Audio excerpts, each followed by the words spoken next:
Today on an all-new Dr. Phil, the dispute over gender pronouns. I don't identify exclusively with being a man or a woman. I use they and them as my pronouns. You don't get your own pronouns. You think it's a delusion. In school, our kids are being asked what their pronoun is. This is a war on gender. Babies are babies without a known sex. When they were born, we did not assign a sex. You think it's toxic to label the child one way or the other. Well, I have a question. Raise your hand if you have heard of gender pronouns such as he, she, or they, and Z or V. Raise your hand if you're confused about how to use them in today's social climate. Yeah. I'm asking these questions because approximately 1.2 million people in the U.S. identify as non-binary, meaning they don't identify as she or he, but they and other pronouns. Now, as society's attitudes about gender are continuously evolving, the practice of specifying one's pronouns is relatively new. Now, I just want to say, I don't have all the answers, not even close, but I'm totally open to learning, and I want this to be a safe place to talk about and learn. But not every person is on board with this new movement. Half of Americans say they feel very or somewhat comfortable using gender-neutral pronouns, while 48% say they feel very or somewhat uncomfortable using them. Now, this growing debate regarding the use of pronouns has this country pretty divided. Take a look. Controversy tonight over a new policy on how gender identity is addressed. You may notice it at the bottom of your emails or in Zoom meetings, the listing of pronouns next to someone's name. When should you use the pronouns he, him, or she, hers? UCLA's Wilson Institute estimates just under 0.5% of us are non-binary, meaning neither male nor female, or identify with a gender not assigned at birth. Point Park University in the middle of a national dispute over pronouns. Point Park warns students if they use the wrong pronouns on a student, if an individual is impacted in a harmful way, action could be taken. A kindergarten teacher is facing outrage after discussing gender identity with her students. The kindergartners came home very confused about whether or not you can pick your gender, whether or not they really were a boy or a girl. Many parents say they feel betrayed and blindsided. I want her to hear from me as a parent what her gender identity means to her. My daughter went home crying, shaking, so afraid that she could turn into a boy. Well, there's no denying it. Gender pronouns are a big topic of conversation that cannot and should not be ignored. And my first guests, Addison and Ethan, have a lot to say. I'm Addison. And I'm Ethan. We've been together for about 5 years. And married for 3 years. I use they, them pronouns. Being non-binary just means that I just don't identify with the gender I was assigned at birth, and I don't identify exclusively with being a man or a woman. I'm something in between, outside of that binary. My pronouns are he or they. I also identify as a non-binary. To me, being a non-binary means having the sense of freedom to explore my gender in whichever way I want. I don't have to perform or pretend to be someone I'm not. I can be my authentic self. It's really important for us to share more information with people because people are curious, they want to understand, but sometimes they don't always have the opportunities to do that. Welcome. Hi. You were watching the tape piece, right? Mm-hmm. This is a hot topic. Yes. That's a good thing, right? Yeah, absolutely. Why is it a good thing? I guess because it creates dialogue and invites conversation to learn about other people. Yeah, and I think a lot of people are really confused about gender identity in these times, and it's good for us to have these conversations so people open their minds and relearn and unlearn to what we've been taught. Right. And Addison, many people think gender pronouns are exclusive to the LGBTQ plus community, but that's a misconception, true? Yeah. Well, everybody has pronouns. Like, you may use he and him as your pronouns, right? I use they and them as my pronouns. We all may have a certain gender pronoun too, but I think it's important for people to understand that for trans and non-binary people, we often change our pronouns to reflect who we are when we come out and be who we are. How do you explain the difference between sex and gender? I consider sex to be our biological makeup. Our chromosomes or hormones, our genitals is a biological makeup. But our gender is more of an internal sense. So think of it like this. Sex is what's between the legs, and gender is what's between the ears, right? It's how we see ourselves on the inside. Okay. And that's something somebody can't know. Gender is something somebody can't know just by looking at somebody. Nope, yeah. Because everyone is going to present and express themselves in a different way. I know it's very confusing, right? Everyone's like, what is going on? But it's really, about us breaking that assumption that we can tell someone's identity, someone's story, their pronouns, even their name, just based on how they look, right? Yeah. And so how does someone ask? How does somebody clarify that? Ethan, what's the best way? What's the most comfortable way? I think for me, to create a safe space for people to share their pronouns, I will say, hi, my name is Ethan. I use he or they pronouns. What about you? I think it's really important for us to recognize other people's pronouns because, again, we can't make that assumption. But for so many people who are cisgender, meaning that you do identify with the gender that you were assigned at birth, you're not transgender or not non-binary, I think a lot of people don't even question their pronouns because we already use them and it's already assumed correctly. Mm-hmm. But for so many trans and non-binary people, that isn't often assumed correctly. So we need to take the time to get to know people. Cisgender, it says adjective that describes a person whose gender identity matches or aligns with the gender he or she was assigned at birth. Now, this would be what has been traditional for centuries, right? Mm-hmm. Why does it need a term? If we don't use that term, then we end up saying maybe real men or normal men or regular men, right? Or we just say men, and then we say maybe transgender men, right? And the thing is that we need to realize that trans women are women, trans men are men too. And so we just want to have a term for that privilege, that assumption that your gender identity is going to match the one that you were assigned at birth. All right, and then transgender, adjective, describes a person whose gender identity does not match or align with the gender they were assigned at birth. And then non-binary describes a person whose gender identity does not fit into the traditional binary of man or woman. And that term can be abbreviated to, and how do you pronounce that? NB. NB. NB, yeah. Okay, and explain that. For transgender people, we are assigned a sex at birth. And when we grow up, when there's a mismatch of how we view ourselves and how society views us, then we can choose to, either medically transition or just socially transition or both. Not every transgender person chooses to medically transition. For me, I chose to medically transition to feel comfortable in my own skin. Mm-hmm. And this is different from, being non-binary and stuff too, because for many non-binary people, they might identify as trans because they don't identify with that gender assigned at birth. Right. But for a lot of non-binary people, it means that you just don't exclusively identify as a man or woman. And under that, there's a whole umbrella of gender identities where people might have pronouns that change day to day. There might be people who have one set of pronouns for the rest of their life. You might have non-binary people too who are fluid with their gender identities in itself. It's very confusing, very nuanced, but I think that what you were talking about earlier with it being that maybe traditionally, for centuries, people have identified with maybe the gender that they were assigned at birth. When we look at history and we look at cultures too around the world, we see that third, fourth, fifth genders have always been around. And then in different cultures, the idea of what gender is or a relation to our bodies is completely different than maybe here in the United States. I have a gender pronoun chart that I got really confused about, and I'm just admitting straight up,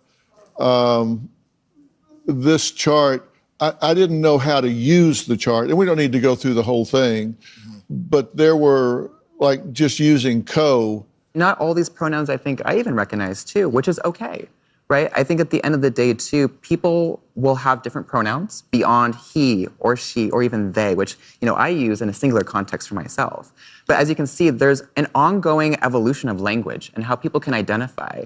If you're unsure how to use someone's pronouns after that person has disclosed what their pronouns are, just ask, clarify. I just want to make sure that I'm using your pronouns in the correct way. Do you know what XIE? So you say Z. Z, but then there is a Z right below. There's different ways to spell and pronounce pronouns. It's complicated and nuanced, but it's important for us to understand that complexity. My next guest has been criticized online for his views about gender identity. His reply may surprise you. That's next.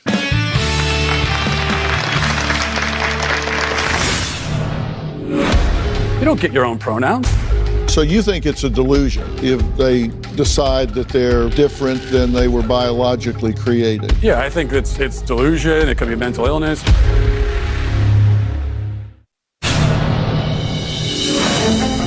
My name is Matt Walsh, and I've written a book called Johnny the Walrus. This book is about identity and imagination. He identifies as a walrus, and his mom's a little silly. She takes it seriously and thinks he really is a walrus.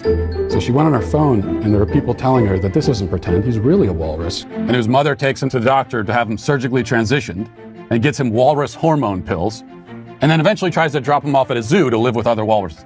Not only topping the Amazon charts, my book has taken the world by storm. Well, you just saw my next guest, author and conservative host of Daily Wire's The Matt Walsh Show, talking about his recently published children's book that has since been removed online by a popular large retail chain. Now, Matt says gender is not a social construct, but rooted firmly in biology. True? True, absolutely. Well, actually, just to clarify, and with all due respect, but most of what we just heard in the previous segment was total nonsense, which is why when you were pushing for definitions and that sort of thing, they were not able to provide it because it's just nonsensical. Sex, well, as human beings, we have a sex, male or female. That is a biological scientific fact.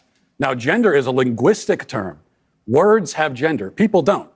You're saying that there should be no construct of gender, just sex. You're either male or female. Right. And someone feeling in a mental, emotional way that they don't identify with the sex that they have been biologically created as and assigned at birth based on their genitalia, if they don't feel that way, that there's no construct that describes that, experiences that. Well, that's got nothing to do with the reality. So you can feel however you want. I mean, I could sit here and say that I feel like a tomato plant, but that doesn't mean that I'm actually in those things. So your self-perception, you can have whatever self-perception you want, but you can't expect me to take part in that self-perception or to take part in this kind of charade, this theatrical production.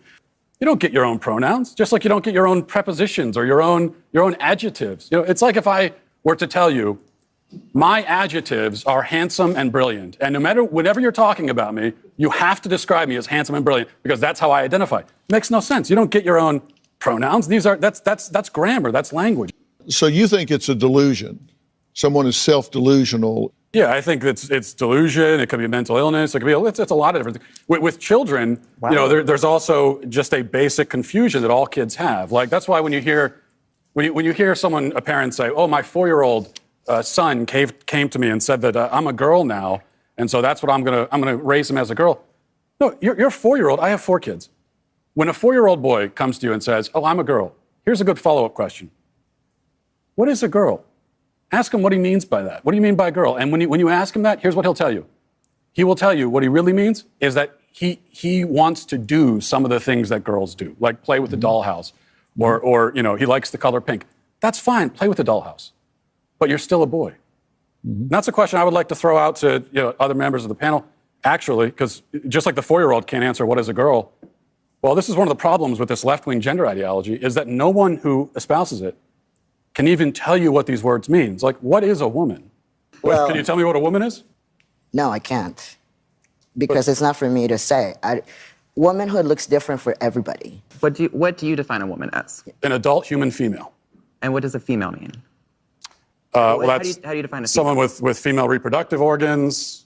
Okay. Someone who's, here's the thing. When you're female, it goes right down to your bones, your DNA. So that's why if someone dies, we could dig up their bones 100 years from now. We have no idea what they believed in their head, but we can tell what sex they were because it's ingrained in every fiber of their being. Interesting. So I'm trying to understand. Your definition is that a woman is someone who is female, you said, right? Correct, is Okay. a biological female. So what happens if we have maybe someone who is female, identifies as a woman, right? You know, cisgender woman, right? As you just explained, maybe doesn't have the ability to reproduce. Maybe doesn't have those organs that you're talking about that are reproductive organs. I have answered the question. You stood up here and said trans women are women. Yes. Tell me what you mean. What is a woman? Womanhood is something that, just as Ethan explained, I cannot define because I am not myself. You used the word. So what did you mean when you said trans women are women if you don't know what it means? Right. So here's the thing. So I do not define what a woman is because I do not identify as a woman. Womanhood is something that is an umbrella term. It includes people who... That describes what? People who identify as a woman. Identify as what? As a woman. What is that? Was to each their own. Each woman, each man, each person is going to have a different relation with their own gender identity and define it differently. And so trans women are women too. Okay. And you want to hold on. Trans women are women. You won't even tell me what the word means, though. So you that's want to the problem. reduce women. You want to reduce men down to maybe just their genetics, our genitals, our chromosomes, right? That's what you're saying. What you want to do is that's what you want to do is appropriate women. You want to appropriate womanhood. Okay. And turn it into basically a costume that can be worn. We've got it's real funny. It's real funny. It's real funny when you're should look like. Right. As a man, you're literally saying this is what a woman is. Yeah. Well, isn't that a little sexist? Because I am willing to define it, but you won't. Hang on. We've heard how Matt feels about pronouns, but my next guest says those who oppose them are asking the wrong questions. What does she say are the right ones? We'll add her to the conversation when we come back. Okay, take a break.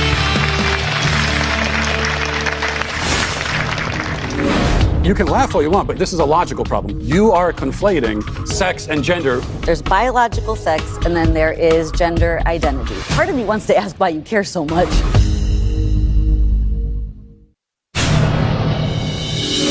Some people go by he, some people actually use the pronoun they. I'm not a she. I'm not a he either. It's really about what sort of feels good to our ears when we hear it. I refuse to use pronouns that do not apply to biological sex. Pronouns are important because they indicate a degree of respect. You can avoid mistakes by just saying them, theirs, they. If you're unsure about somebody's pronoun, ask, hey, what are your pronouns? You cannot force people to call you what you want to be called. Their gender is still valid regardless of whether or not you understand it. Well, we've been talking about the great gender pronoun debate that has the country divided, just almost 50-50. Last segment, Matt made his case against people using what are called their own pronouns. But my next guest says the opposition is taking the wrong approach.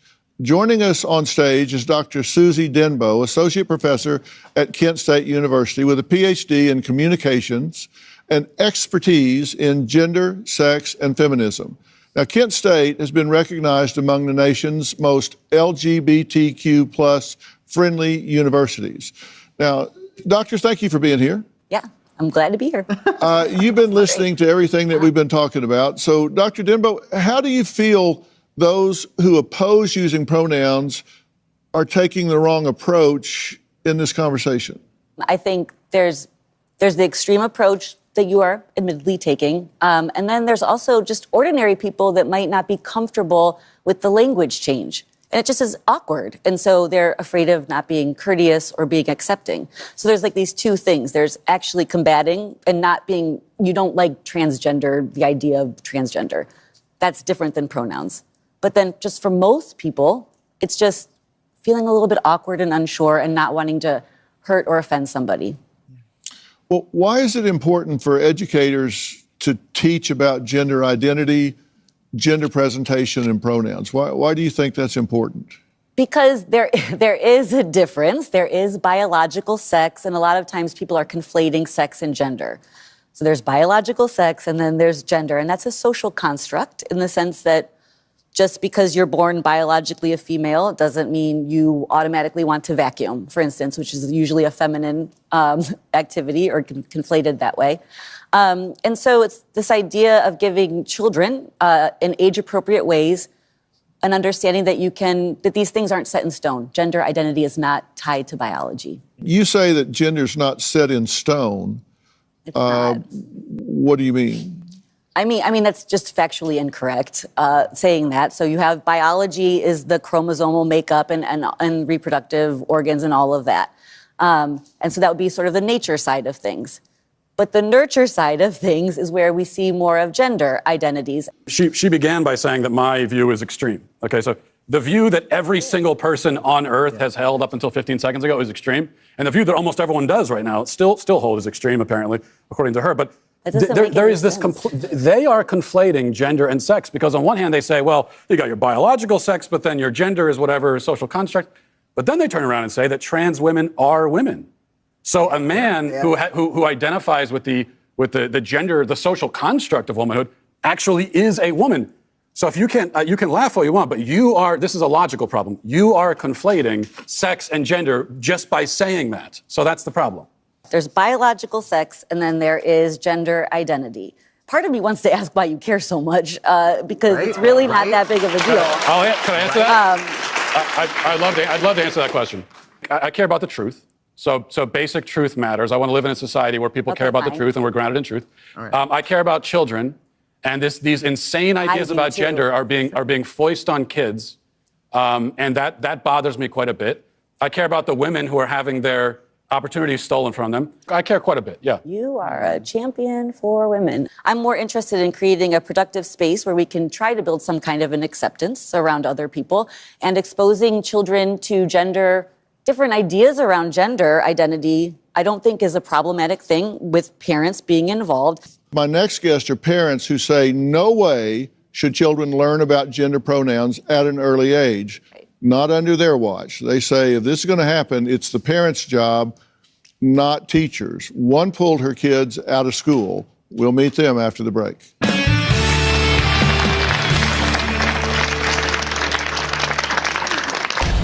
The entire gender pronoun situation makes me feel very upset. I don't want a teacher talking to my child about gender pronouns. It is not appropriate. It's crossing a line. I feel like I'm ambushed because now I'm explaining to my son. He asked me, what does sexist mean? As a parent, I felt trapped. I had to pull both of my kids out of this school district.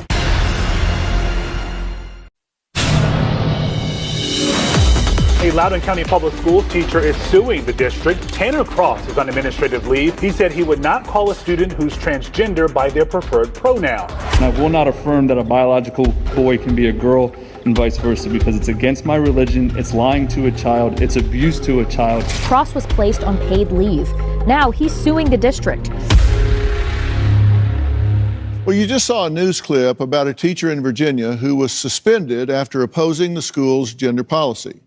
Now, inclusion in schools is a major topic of conversation because parents and administrators, well, they just don't always see eye to eye. My next guests are two concerned parents with kids the same age.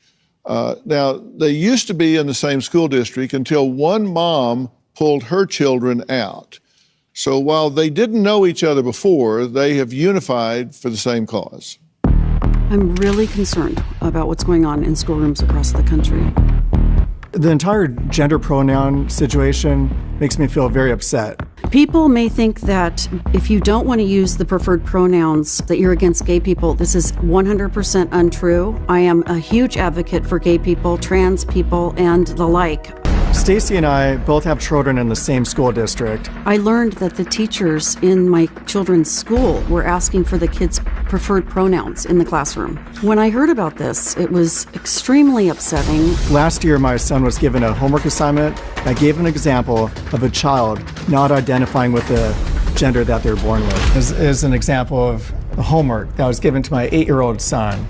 If a student is unsure of their place in the gender spectrum, or is experimenting with different forms of gender presentation, school uniforms can present a real challenge. Oh my gosh. What is gender spectrum? That's a great question. My son was really confused. I feel like I'm ambushed because now I'm explaining to my son. He asked me, what does sexist mean? As a parent, I felt trapped. I felt I had to explain these concepts to my son. I felt like I was whittling away his innocence. This year, my 12-year-old daughter had a science teacher ask the class about their preferred gender pronouns. I don't want a teacher talking to my child about gender pronouns. It is not appropriate. It's crossing a line. It's unacceptable. This is a parent-child issue, not a teacher-child issue. I wanted my kids to have nothing to do with it. I had to pull both of my kids out of this school district. I've decided not to pull my children out of the school district, but I'm fighting for change. I've been attending school board meetings for about a year now. What's happening across the country is teachers could get fired if they use the wrong gender pronoun. That just seems wrong. This is my mission in life, to protect my children, and however I need to do that, I will. What Matt and I and a group of us are doing is we're working to have the school board removed completely. A lot of people I know, a lot of parents I know, are afraid to speak up, and I speak for them, and I'm not afraid. Stacey, Matt, why do y'all have an issue with the schools telling children about pronouns and having them deal with them? First of all, thank you for having me. And I wanted to say I honor you and your journey and where you are in life. And it has nothing to do with that. We're here about our kids. And so in school, I feel like this is a family issue. It's a parent-child issue. And it's a real issue with some kids. I think that the percentage is quite small for how many kids go through this real serious issue. And including and imposing this on the entire school or the entire class is where I have a problem. There's no reason an 8-year-old should be taking an assignment that says, what is the gender spectrum? And I had to explain to my 8-year-old son that they're about the gender spectrum and no longer about boys and girls, about femininity, feminine clothes, that uniforms could be sexist. Well, let's look at your 8-year-old's homework assignment. It says uniforms may be sexist. Some uniforms may strike students and parents as sexist. For example, if a uniform requires girls to wear skirts and pants are not allowed, some students and parents may object, leading to conflict with the school's administration. Not all girls want to wear skirts, and some may resent being told to wear traditionally feminine garments. Also, if a student is unsure of their place on the gender spectrum or is experimenting with different forms of gender presentation, school uniforms can present a real challenge. Now, what was the assignment? The assignment was whether school uniforms, pro or con, should schools have uniforms? And I believe they had that assignment just so they could squeeze this in.